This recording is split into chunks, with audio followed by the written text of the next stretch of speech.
এক ইন্দুরের মাইয়া হয়েছে বড়, এখন বিয়া দিব। মনে মনে চিন্তা করে যে আমগো জাতের কাছে মাইয়া বিয়া দিব না, সবচেয়ে শক্তিশালী যে ওর কাছে বিয়া দিব। প্রথম গ্যাস হইলে আগুনের কাছে, আগুন তোর কাছে আমার মাইয়া বিয়া দিতে চাই। কয় কেন?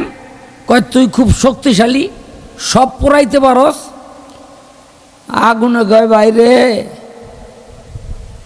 আমার কাছে এইসব মাইয়া বিয়া দিতে,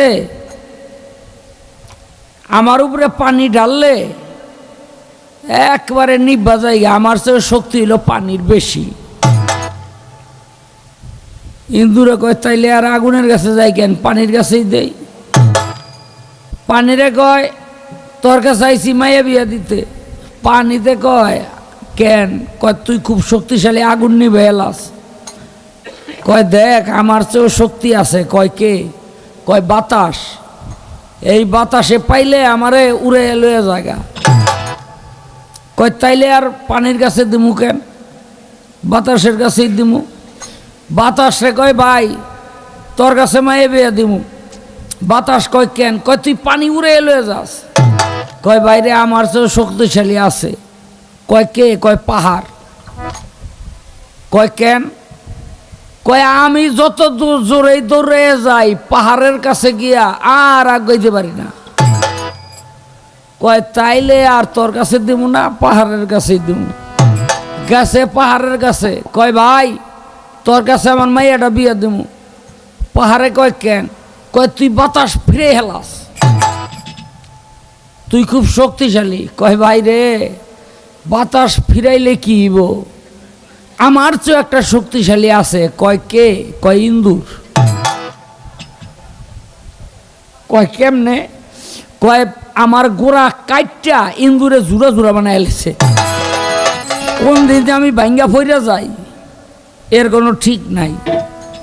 ইন্দুরে মনে মনে কয় তাইলে আমরাই তো শক্তিশালী, তো বেজাতের কাছে যাই কেন, জাতেরটা জাতেই থাকি। হ্যাঁ সে ধৈর্য বাইন্দা আর একটা ইন্দুরের কাছে মায়া বিয়া দিছে।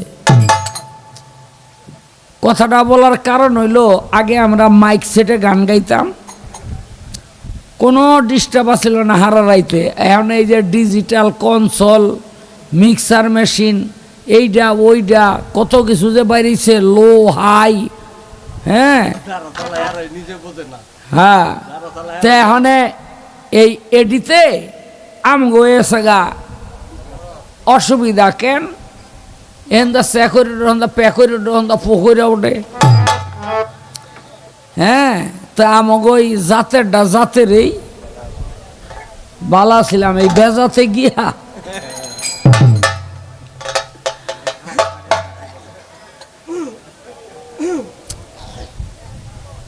এই আমার নবী করিম সাল্লাল্লাহু আলাইহি সাল্লাম বোরাক লইয়া যখন যায় তখন আশেকের রসুল হযরত ওয়াইস করুনি একটা আশেকের তীর মারলো, এশকের তীর মারলো। তীরটা কি? ইয়া রাসূলুল্লাহ আপনি আমারে রাইখাই মেরাজে যাইতেছেন। সঙ্গে সঙ্গে বোরাকটা ছটফট করে পড়ে গেল একটা কবরের, দুইটা কবরের মাঝখানে। আর সেখানে একটা কবর ছিল বিবি রহিমার। এই বিবি রহিমার স্বামী ছিল আইয়ুব নবী, তিনি ছিল নবী। বিবি রহিমার বাবা ছিল নবী, বিবি রহিমার ভাই ছিল নবী। দেখেন আমরা যদি, আপনারা মনে কিছু করেন না, আপনাকে কই না, আপনারা অনেক ভালো, কিন্তু আমগো বিক্রমপুর এলাকা দিয়া যদি কোনো পুরুষ অভাবে পড়া যায়, টাকা পয়সা পকেটে না থাকে, বাজার সদাই 2-1 সপ্তাহ না করতে পারে, তাইলে প্রথম বউ কয় আমি গেলাম বাপের বাড়ি, তুমি হাইরে তাইরিয়া লও, হের পরে আমুনে। ঠিক নি? তুমি হাইরে তাইরিয়া লও, হের পরে আমুনে। আসলে একবারে তো কইতারে না, গোলামের ঘরে গোলাম তোরে থুইয়া গেলাম, বাপের বাড়ির নাম দিয়া জায়গা, আর মনে মনে চিন্তা করে এইটার ঘরে আর আমার সুখ হইব না। বললেন বাপের বাড়ি গিয়া ওই পুরান পীড়িত কার কার লগে করছিল হেগিরে ব্যাগ খবর দেয়, হেগেলিরে ব্যাগ খবর দেয়, এর মধ্যে কোনটা ভালো আছে হেইটারে পছন্দ করে, যে তোমারে ছাড়া তো আমি থাকতারি না, আমি আইয়া পড়ছি, ওর ঘর আর করুম না। আসল কত হইল পকেটে নাই বেটার টেকা, বুঝলেন নি? আর বিবি রহিমা,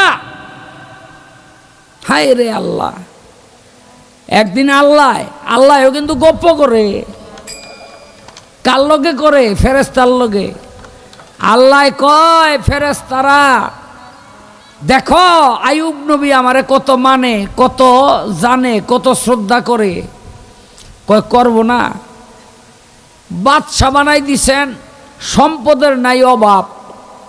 কয় এই সম্পদ আমি ছাই করে হালাইলেও ও আমারে মানব। তো সম্পদ পুইরা ছাই বানাই এলাইছে, আইয়ুব নবীর কাছে খবর গেছে, এই কথা কইলে শুনে না, হ্যাঁ কিন্তু হেই গানটা আমি গাই এলাম,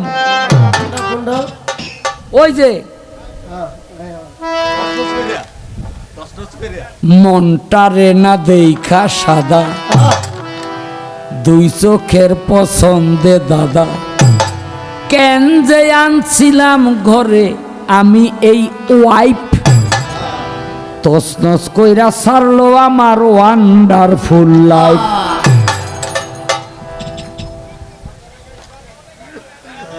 বার ধরে এরকম গান গায়নি কেউ।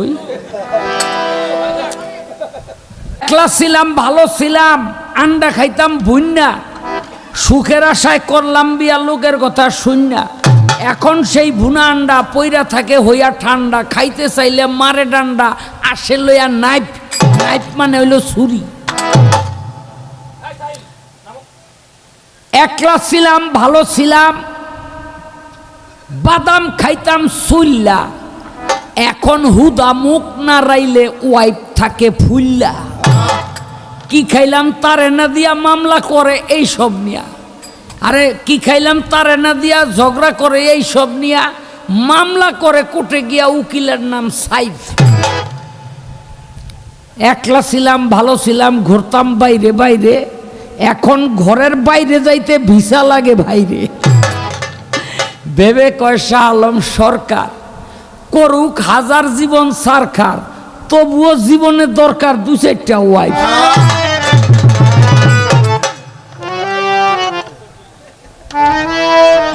বললেন জ্বালায়ের না, ও একটার জ্বালায় বনে বনে ঘুরতেছি। হ্যাঁ, বিবি রহিমা, আল্লাহ পাক কি করলেন? আইয়ুব নবীর সমস্ত সম্পদ পুরা 18টা গোডাউন পুরা সাইবা না এলো। আল্লাহর দরবারে হাত উঠে আইয়ুব নবী কয় আল্লাহ তোমার সম্পদ তুমি নিছ। আল্লাহ ফেরেশতাকে কয় কি কইছিলাম, সম্পদ না থাকলেও আমারে মানব। কয় আল্লাহ আইয়ুব নবীরে 18টা ফোলা দিছেন, হ্যাঁ সম্পদ দিয়ে বেটায় করবো কি? কয় 18টা পোলা না থাকলে আমারে মানব। কয় তো একটু দেখান, হ একরে মাদ্রাসার সাত ভাঙ্গা 18টাই মরে গেছে। আইয়ুব নবী আতু ডে কয় আল্লাহ তোমার মাল তুমি লয়ে গেছো, আমার কিছু না। আমাকে বাংলাদেশে একজন কইছিল আল্লাহর মাল আল্লাহ লয়ে গেছে, পরের দিন তার মন্ত্রিত্ব নাই। কেউ মনে আছে নি? আপনারা তো আবার বুলা ধানের ভাত খান। হ্যাঁ, আল্লাহ কয় কি ফেরেশতা 18 পোলার কথা কইছিল না, দেহ ফেরেশতারা কয় হ অহনো মানবো না, বেড়া ওরে বানাই রাখছেন দেশের বাদশা, ওই বাদশাহী না থাকলেও মানব। শরীরের মধ্যে দিল ঘাও, বুঝলেন নি, শরীরের মধ্যে দিল ঘাও, দুর্গন্ধে রাজ্যের মানুষ থাকতে পারে না। এই রাজ্যের প্রজারা ধৈর্যা এখন জঙ্গলের মধ্যে লয়ে যাইতেছে যে তুই জঙ্গলে থাক।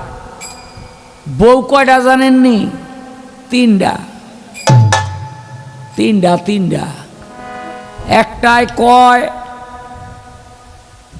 এই যেই গন্ধ বাইর হইছে এই গন্ধে পশু জানোয়ারের লগে থাকতে পারবো না, আমরা তো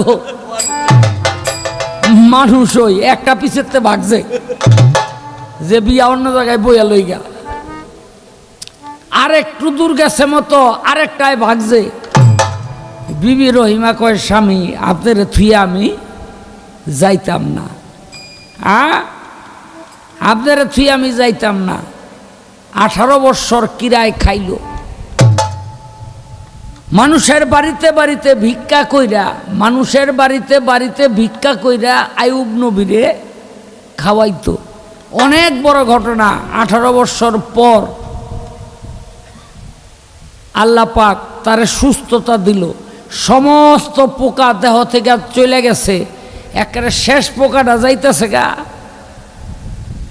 আর ওই পোকাটারে ধৈর্য আইয়ুব নবী আবার গায়ের মধ্যে দিয়া কয় জাজগাকে কামড়া। আল্লাহ কয় আমি তোর রোগ মুক্তি করলাম আর তুই কস কামড়াইতে, এই পোকা এমন কামড় দিবি ওর যেন 5 পরাণ বাইরে যাইতে চায়। আল্লাহ যদি কেউ ওইরে দিয়া কামড়ায় হ্যার কি উপায় আছে? এটা কি শাহ আলম সরকারের কাম? আল্লাহ যদি কেউ ওইরে দিয়া কামড়ায়, ওই দাঁতের কি যে ধার, এমন কামড় ওই মারছে পোকায়। আইয়ুব নবী কয় আল্লাহ আমারে পোকার হাত থেকে বাঁচান।